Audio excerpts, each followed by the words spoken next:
दोस्तों, वैसे तो वो बात राहुल गांधी ने बंद कमरे में अपनी पार्टी के नेताओं के साथ चर्चा के दौरान, मीटिंग के दौरान कही थी।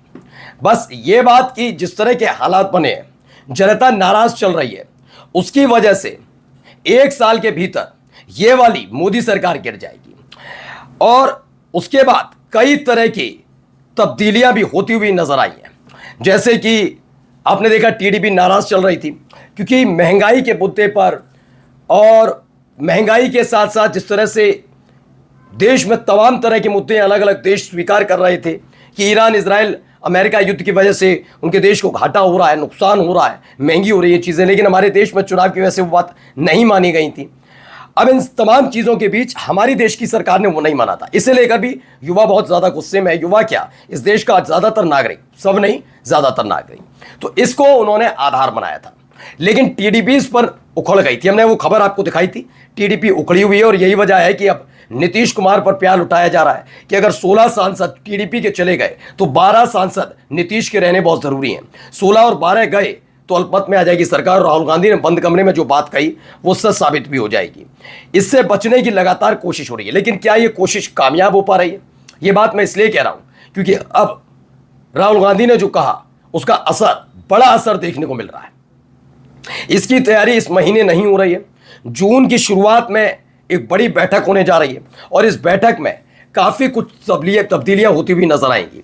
तो कौन ये बैठक में शामिल हो रहा है, कहां से एक खबर निकली है कि 1 साल के भीतर वाकई कुछ बड़ा उलटफेर केंद्र की सरकार में होने जा रहा है। एक एक खबर आज आपको दिखाऊंगा क्योंकि इस खबर ने खास तौर पर दिल्ली में हड़कंप मचा रखा है। नमस्कार, मैं हूं प्रज्वल गौतम और आप देख रहे हैं टाइम्स एक्सप्रेस। वैसे तो लगातार इस तरह की खबरें आती हैं और जब खबरें निकलकर सामने आती हैं तो बीजेपी बेचैन भी नजर आती है। टीडीपी जब जब नाराज हुई है तब तब उसका असर भारतीय जनता पार्टी के ज्यादातर नेताओं के चेहरों पर नजर आया है कि हाँ, बीजेपी इस बात को लेकर बेचैन है कि कहीं टीडीपी, कहीं नीतीश, अब खैर नीतीश कुमार का नाराज होना ना होना बराबर है, लेकिन कई ऐसे भी सांसद हैं जो इस समय नाराज नीतीश कुमार से चल भी रहे हैं कि बिल्कुल उन्होंने भारतीय जनता पार्टी के सामने सरेंडर मोड में आ गए, तो उसको लेकर नाराजगी उनकी अपनी पार्टी में है। तो इसको लेकर थोड़े बीजेपी और बेचैन रहती है कि कहीं ऐसा ना हो इसका असर फिर नीतीश पर पड़े और नीतीश कोई बड़ा फैसला ले। और अगर ऐसा कुछ हुआ तो सम्राट चौधरी को जरूर मुख्यमंत्री बनवा दिया बिहार का, लेकिन ऐसा ना हो टीडीपी और जेडीयू दोनों ने कोई बड़ा फैसला अपने एक साथ मिलकर लिया तो उलटफेर हो जाए, उससे बेचैन रहते हैं। इसलिए नीतीश कुमार पर फिलहाल प्यार लुटाया जा रहा है। मैंने आपको बताया, जो खुद नीतीश कुमार ने कभी अपने लिए नहीं किया वो काम नीतीश कुमार के लिए बीजेपी की सरकार ने करके दिया है, मोदी सरकार ने। वो ये है कि जब उनका प्लेन रनवे पर उतरेगा तो उनकी काफिला जो है वो रनवे तक जाएगा। ये होता नहीं है अमूमन, लेकिन करना पड़ता है जब आपको डर लगता है कि आपका एक मजबूत साथी आपका साथ ना छोड़ दे। ऐसे में दूसरे साथियों को मना कर रखना पड़ता है। खैर, इससे आगे की कहानी आज आपको हम दिखाते हैं। पहले ये देखिए, ममता बोली इंडिया गठबंधन की बैठक जून में संभव है, बीजेपी के टक्कर में लाएंगे। ये क्या बताया गया? अब इंडिया गठबंधन को लेकर ममता बनर्जी बहुत ज्यादा एक्टिव नजर आ रही है। अच्छा, होता क्या है, देखिए मैं ममता बनर्जी को लेकर भी आपको बता दूं इसकी शुरुआत कहां से हुई थी। ये गठबंधन जब बना तो ये नीतीश कुमार और तेजस्वी यादव की देन था, इसमें अखिलेश यादव भी आए, लेकिन नाम किसने दिया? इस गठबंधन को नाम ही आगे आकर ममता बनर्जी ने दिया था। आपको शायद पता हो, ममता बनर्जी ने ही इस गठबंधन का नाम इंडिया गठबंधन रखा था और तब से ही इसका नाम इंडिया गठबंधन है। वो बात अलग है कि बाद में वो इस गठबंधन में उतनी सक्रिय नहीं रही, वो पश्चिम बंगाल में ध्यान देती रही। और मेरा मानना है वो जरूरी भी इसलिए हो गया था कि जिस तरह की राजनीति हो रही थी पश्चिम बंगाल में इस चुनाव के लिए, उसमें अपनी दल पर, अपनी सरकार पर ध्यान देना बहुत ज्यादा जरूरी भी था ममता बनर्जी के लिए, तो ममता बनर्जी ने वही किया। खैर, अब इन सब के इतर एक बड़ी खबर भी निकलकर सामने आ रही है। खबर क्या है कि ममता बनर्जी अब पहले की तरह एसपी कमान संभाल रही है। अगर ऐसा हुआ तो कैसे हालात बिगड़ते नजर आ सकते हैं वो आपको समझ रहे होंगे।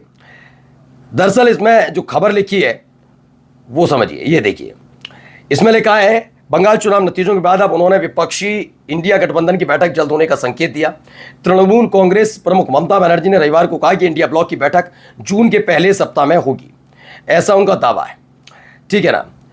उन्होंने कहा विपक्षी दलों को एकजुट होकर बीजेपी के खिलाफ लंबी लड़ाई लड़ने का संकल्प व्यक्त किया।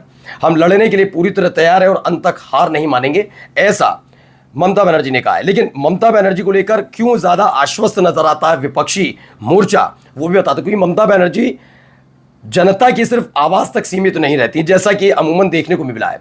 वो जब बात कुछ कहती हैं, रखती हैं, तो वो सड़क, अगर संसद पहुंची तो संसद, विधानसभा में तो विधानसभा, और तो कोर्ट तक में उन्होंने इस तरह के मुद्दे बहुत जोर शोर के साथ उठाए भी हैं। यही एक वजह है जिसके चलते ममता बनर्जी को लेकर खास तौर पर तमाम राजनीतिक दल आश्वस्त नजर आ रहे हैं कि अगर वो कमान संभालती हैं तो इसका असर होता हुआ भी नजर आएगा। अब जरा देखिए यहां क्या खबर है। इसमें आगे बताया गया, ममता बनर्जी ने कहा कि इंडिया गठबंधन जल्दी बैठक करके आगे रणनीति तय करेगा। उन्होंने विपक्षी एकता पर जोर देते हुए कहा कि लोग अभी भी उनके साथ हैं और टीएमसी वापसी करेगी। बीजेपी ने इंडिया ब्लॉक की एकता को लेकर कहा कि पहले भी ऐसे गठबंधन असफल हो चुके हैं, ठीक है ना, हो चुके हैं। बीजेपी नेता किया घोष ने कहा कि वे जितनी मर्जी गठबंधन बनाए कि बीजेपी को कोई फर्क नहीं पड़ता, जनता हमारे साथ है। खैर ये बात तो क्लियर भी हो गई है, जनता आपके साथ है, या किस तरह से चुनाव लड़े जा रहे हैं या किस तरीके से चुनावों को की रूपरेखा तैयार की जा रही है, क्लियर कट है। इसमें समझाने की और बताने की ज्यादा जरूरत रह नहीं गई है।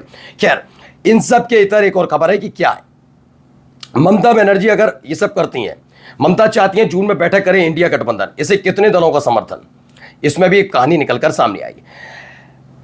देखिए इसमें क्या है, उन्होंने कहा कांग्रेस से इसके बारे में जानकारी के लिए संपर्क किया तो मीडिया विभाग के नेता ने कहा मुझे कोई आइडिया नहीं, लेकिन ये बता दूं कि इसी मीडिया विभाग के नेता ने कुछ दिन पहले हमें बताया था कि जून में इंडिया गठबंधन की बैठक हो सकती है। उसके बाद जब हमने समाजवादी पार्टी के नेताओं से जानकारी की तो उन्होंने भी जानकारी ना होने की बात कही।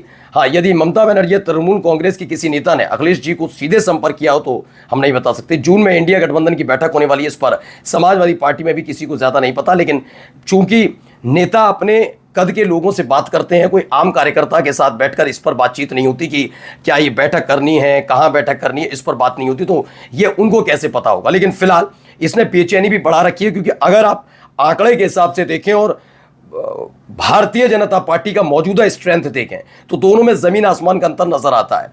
अगर ये एकजुटता होती है और इसमें टीडीपी, जिस तरह का टीडीपी का रवैया फिलहाल कांग्रेस जनता पार्टी के नाम पर जो समर्थन कांग्रेस जनता पार्टी को मिला और उससे एक डर उनके अंदर भी है कि आने वाले वक्त में परेशानियां खड़ी हो सकती हैं, तो उसको उस लिहाज से बहुत ज्यादा महत्वपूर्ण हो जाता है कि हाँ किला है। तो यानी कि अगर वो भी साथ आ जाते हैं, क्योंकि इंडिया गठबंधन इस वक्त बहुत ज्यादा चर्चाओं में चल भी रहा है, ममता बनर्जी जैसे नेता की जरूरत पहले भी थी, अब भी है। अब ये देखना होगा कि इसका नेतृत्व अकेले ममता बनर्जी आगे लेकर जाएंगी या फिर इसके साथ इसके मूल संस्थापक जिनमें खुद नीतीश कुमार भी शामिल है वो भी आने की कोशिश करेंगे।